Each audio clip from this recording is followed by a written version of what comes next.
Yeah, that's a great question. It's funny because I was actually out to dinner that night. It was really bad weather in Wisconsin because it was, the end of February. I was out to dinner with my parents, my nephew, and Drez, my boyfriend. And my phone was sitting on the table, and I think it had just turned 6 p.m. Central Time, and I saw an Outlook notification, and I was like, oh, I probably shouldn't look at that. I'm at dinner with my family. I don't want to get pulled into my email, but I just glanced, and it, I forget exactly what it said, but I found out I was recognized as MVP, and I was just like, oh my gosh. And my family and Drez were like, what? And I explained to them, and Drez had known that I was nominated and filled out the application, but my parents didn't know, what it was, so I had to try to explain it to them. And I think I don't want to say I had forgotten about the application, but it was only a month after I had applied, and in my mind it was going to take up to the full 3 months for them to decide yes or no. So I was very surprised that it happened so quickly, and I think I was really excited. Yeah, I think because I started in that end user role, I can appreciate like those little time-saving tips that someone might share that you're like, oh my gosh, I wish I knew this earlier. And I think the first thing for me was when I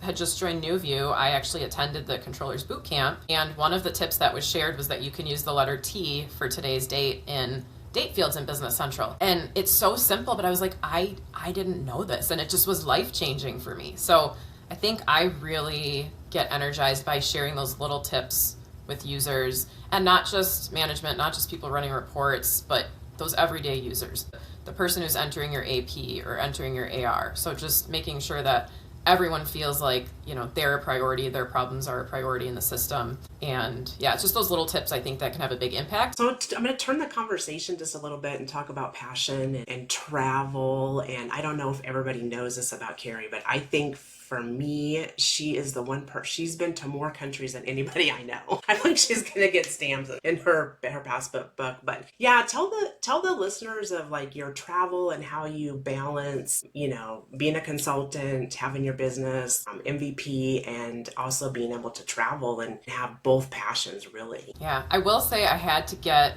the extra page passport because I did run out of pages. But I think for me, like, I love what I do. I love my work. I love the people in the community. I really value a work-life balance. So that's one of the reasons I, went out on my own. And it's not that I didn't have it before, but, on my own, it's all within my control. The scheduling is, something I can handle. So I think for me, that was my priority, is how do I continue to have this work-life balance so that I can do the things that I love. So I have, at this point, been to all 7 continents, which is a huge bucket list cool item for me.